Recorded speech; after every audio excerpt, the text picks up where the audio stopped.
Hello everyone, আসসালামু আলাইকুম। আজকে দুপুরে রান্না করব আমি মুরগির ঘিলা, কলিজা, হাত পা। এগুলো অনেকেই আছে খান না, যে খেতে ভালো লাগে না।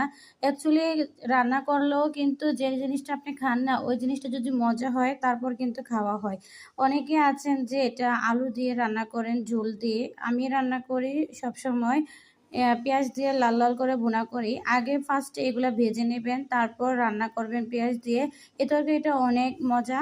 তো যারা খান নাই তারা একবার এভাবে লাল লাল করে ভুনা করে খেতে পারেন, দেখবেন আপনি আবার খেতে ইচ্ছে করবে। তো আমি এখানে পেঁয়াজ কুচি দিয়ে দিলাম পরিমাণ মতন। একটু লাল লাল করে ভাজার পর তেজপাতা, দারচিনি, এলাচি, রসুন বাটা, আদা বাটা সব কিছু দিয়ে দিলাম। মানে মুরগি রান্না করতে যা যা উপকরণ লাগে সব কিছুই দিয়ে দিবেন। আর অবশ্যই কিন্তু মুরগির গিলা কলিজাগুলা কিন্তু ভাজি করতে হবে। কাঁচা রান্না করলে কিন্তু দেখতে সুন্দর হবে না, আর খেতেও ভালো লাগবে না। এগুলা লাল লাল করে যখন আপনি ভাজি করবেন, আর দেখতেও সুন্দর হবে আর খেতেও ভীষণ মজাদার। এই খাবারটা অনেকেই খান না, অনেকেই পছন্দ করেন না, কিন্তু যদি ভুনা করেন বা লাল লাল করে যদি ভুনা করেন, ঠিকই সবাই খাবে। এটার টেস্ট যারা খেয়েছে তারাই বুঝবে। আর আমার কাছে তো আলহামদুলিল্লাহ অনেক ভালো লাগে, আমি খাই। সবসময় আমি ছোট থেকে খেয়ে আসছি।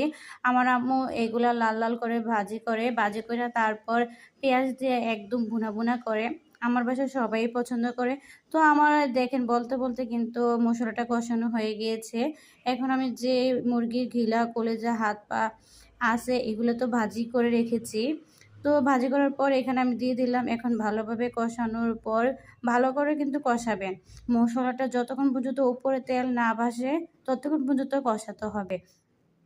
বিশ্বাস করেন এত মজা হয়েছে যে বলার বাহিরে। আপনারাও বাসায় একবার এইগুলা রান্না করে খেতে পারেন, দেখবেন আপনার কাছেও ভালো লাগবে। তো আমার কষানো শেষ, এখন আমি একটু পানি দিয়ে দিলাম সিদ্ধ হওয়ার জন্য। আর বাসায় দেখেন গ্যাস নাই, আমাদের এখানে শীত না আসতেই গ্যাসের এত প্রবলেম যে বলার বাহিরে। তো আল্লাহ হাফেজ। যদি ভিডিওটা ভালো লেগে থাকে অবশ্যই লাইক কমেন্ট শেয়ার করবেন।